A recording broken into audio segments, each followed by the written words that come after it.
लाल, नीला, पीला, हरा, नारंगी, ये सब नाम है रंगों के। प्रकृति रंगों से भरी हुई है और हर रंग की अलग खूबसूरती है। प्रकृति ने ही हमें ये सब रंग दिए हैं और हम इंसानों ने रंगों को नाम दिया है। और इसी के साथ इन रंगों को जोड़ दिया है अलग अलग इमोशन से, अलग अलग मौकों से। यहाँ तक तो ठीक था, लेकिन जैसे ही रंगों को सियासत से जोड़ा, कई बदरंग कहानियों की शुरुआत हो गई। रंगों के भी धर्म और जाति अलग अलग होने लगे। जब जिस जाति और धर्म के वोट की जरूरत होती, पॉलिटिकल पार्टी के वो नेता उसी रंग का गमछा या पट्टी कंधे पर डाल लेते, और जैसे ही जरूरत बदलती या मन बदलता, गमछों का रंग भी बदल जाता है।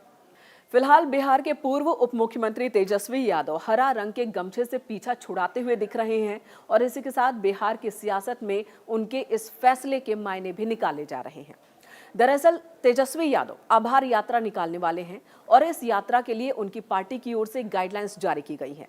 इस गाइडलाइंस में इस बात का भी जिक्र है कि पार्टी के कार्यकर्ता जब आभार यात्रा के दौरान आए तो वो हरा गमछा पहनकर न आए, इसकी जगह पर वो हरे रंग की टोपी या फिर बैज का इस्तेमाल कर सकते हैं।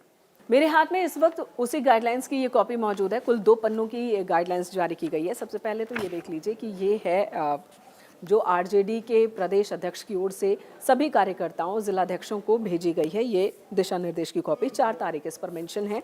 सबसे पहले कार्यक्रम के बारे में जानकारी है और यहाँ से दिशा निर्देशों की शुरुआत हो जाती है, यानी कि गाइडलाइंस की शुरुआत हो जाती है। गाइडलाइंस के कुल 12 पॉइंट्स हैं कि कार्यकर्ताओं को कैसे आना है, किस तरह से भीड़ जुटाना है, नहीं इकट्ठा करनी है भीड़, यात्रा सार्वजनिक नहीं होगी, तमाम तरह की बातें हैं। और इसी में 90 नंबर पर देखिए लिखा है कि पार्टी के कार्यकर्ता हरे रंग के गमछे की जगह पर हरे रंग की टोपी या फिर बैच पहनने को प्राथमिकता दें। अब इसी पर सवाल उठ रहा है। सवाल ये उठा रहे हैं जानकार और बिहार के लोग कि लालू प्रसाद यादव ने अगर राजनीति में जो भी स्थान हासिल किया है, बड़े स्थान पर पहुंचे बिहार की राजनीति में इसी हरा गमछा की बदौलत, और अब उन्हीं की पार्टी को हरे गमछे से परहेज होने लगा है, तो ऐसा क्यों हुआ है? क्या विचारधारा बदल गई है आरजेडी की? क्या तेजस्वी यादव उस रास्ते पर अब आगे नहीं बढ़ना चाहते हैं जिस रास्ते पर लालू प्रसाद यादव आगे बढ़ते रहे और उन्होंने पार्टी को इस मुकाम तक पहुंचाया, मुख्यमंत्री तक बने बिहार के, केंद्र में मंत्री बने इसी गमछा के भरोसे, इसी हरा रंग के भरोसे? और जो भी बिहार की सियासत को जानते हैं उन्हें पता है कि बिहार की सियासत में हरे रंग के गमछे की क्या जगह है। तो अब आखिर आरजेडी की ओर से ये फैसला क्यों लिया गया है, इसके मायने निकालने की कोशिश हो रही है और इसकी वजह भी जानने की कोशिश जानकार कर रहे हैं।